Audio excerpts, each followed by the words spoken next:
बहुत समय पहले की बात है। एक मछुआरा मेहनत करके अपने स्त्री और बच्चों का पेट पालता था। वह प्रतिदिन सवेरे ही उठकर नदी किनारे जाता और 4 बार नदी में जाल फेंकता था।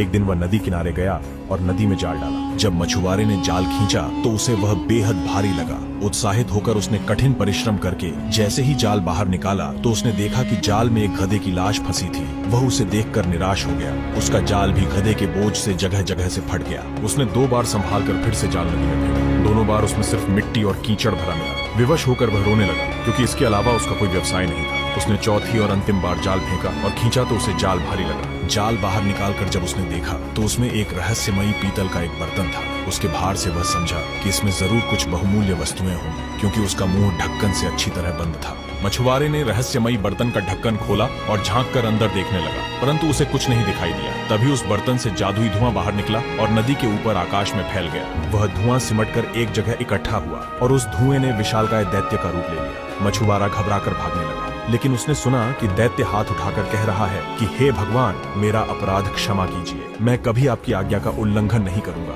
इतना सुनते ही मछुआरा अपना डर भूल गया और बोला, अरे भूत, तू क्या बक रहा है? यहाँ कहाँ भगवान है? मुझे बता कि तू कौन है और इस बर्तन में किस प्रकार बंद हो गया? दैत्य ने उसे घृणापूर्वक देखकर कहा, तू बड़ा ही मुंहफट आदमी है, तुम्हारी हिम्मत कैसे हुई मुझे भूत कहने की? मछुआरा बिगड़ कर बोला, और कौन है तू? तुझे भूत न कहूं तो क्या कहूं? दैत्य ने कहा, तेरी मृत्यु में अब अधिक समय नहीं है, मेरे हाथों तेरी मृत्यु तय